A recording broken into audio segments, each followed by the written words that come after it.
ప్రధాని మోడీపై సీఎం రేవంత్ రెడ్డి సంచలన వ్యాఖ్యలు చేశారు. మోడీ బీసీ కాదు, ఆయన లీగల్లీ కన్వర్టెడ్ బీసీ అని విమర్శించారు. కులగణనలో పాల్గొనని కేసీఆర్, కేటీఆర్, హరీష్ రావు లాంటి వాళ్లను సామాజిక బహిష్కరణ చేయాలని తీర్మానం చేశారు.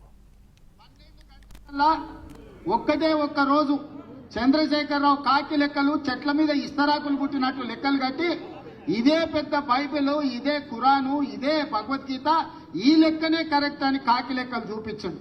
లెక్క కట్టనప్పుడు లెక్కలేదైనప్పుడు మా దళిత సోదరుల 59 కులాలు ఉపకులాలు ఉంటే చంద్రశేఖరరావు లెక్కలు కడితే 82 అయినాయి. ఈ సొక్కమైన లెక్క తీసుకొచ్చి నా లెక్కనే ఇది కరెక్ట్, నేను సత్యహరిచంద్రుని, ఆయన పోతా ఆయన వారసుడిగా నేను పుట్టినా, నా లెక్కకు ఈ రోజు బట్టి విక్రమార్క, రేవంత్ రెడ్డి, ఉత్తమ్ కుమార్ రెడ్డి చేసిన లెక్కకు పొత్తన లేదు, ఇది తీసి పక్కన పడేయండి అంటుంది. చంద్రశేఖరరావు ఇంటి ముందల, హరీష్ రావు ఇంటి ముందల, తారక రామారావు ఇంటి ముందల మేలుకొల్పు డప్పు కొట్టండి. వాళ్ళని లైన్లో నించోబెట్టి లెక్కలకు తీసుకురండి, లెక్క కట్టండి. అప్పుడు లెక్క పూర్తిగా తేలుతుంది. లేకపోతే సామాజిక బహిష్కరణ అనే శిక్ష విధించండి వాళ్ళకు.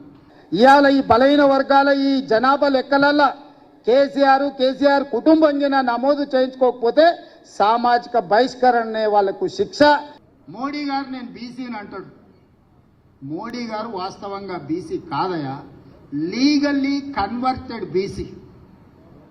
నేను చాలా జాగ్రత్తగా పదం ఆడుతున్నా, లీగల్లీ కన్వర్టెడ్ బీసీ. 2001 వరకు ఆయన ముఖ్యమంత్రి కానంత వరకు ఆయన కులము గుజరాత్ రాష్ట్రంలో ఉన్నత వర్గాలలో ఉండే. ఆయన ముఖ్యమంత్రి అయినాక ఆ కులాన్ని తీసుకొచ్చి బీసీలో కలుపుకున్నాడయా చట్టం చేసి.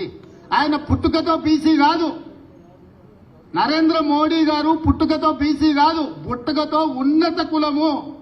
కానీ 2001లో ఆయన ముఖ్యమంత్రి అయిన తర్వాత ఆయన కులాన్ని తీసుకొచ్చి బీసీ కులాలలో కలిపి మీ దాంట్లో ఇత్తేసి పొత్తుగూడిండు. ఇవాళ రేవంత్ రెడ్డి నువ్వు కూడా రెడ్డి ఉండొచ్చు. అప్పుడప్పుడు ఒక ఆయన అంటుంటాడు, ఈయననే ఆఖరి, ఈయననే చివరి, ఈయననే మొదటని. నాకేం పర్వాలేదు, ఆఖరి అయినా పర్వాలేదు, నా నాయకుడు ఇచ్చిన మాటను నిలబెట్టాలని క్రమశిక్షణ కలిగిన కార్యకర్తగా నేను బాధ్యత తీసుకున్నా. ఇది నా నిబద్ధత. నేను ఈ లెక్క నా కోసం చేయలే, నా పదవి కోసం చేయలే. నా నాయకుడు ఇచ్చిన మాట నిలబెడితేనే నేను క్రమశిక్షణ కలిగిన కాంగ్రెస్ కార్యకర్తనవుతా. నేను క్రమశిక్షణ కలిగిన ముఖ్యమంత్రిగా ఈ రోజు బాధ్యత తీసుకున్నా.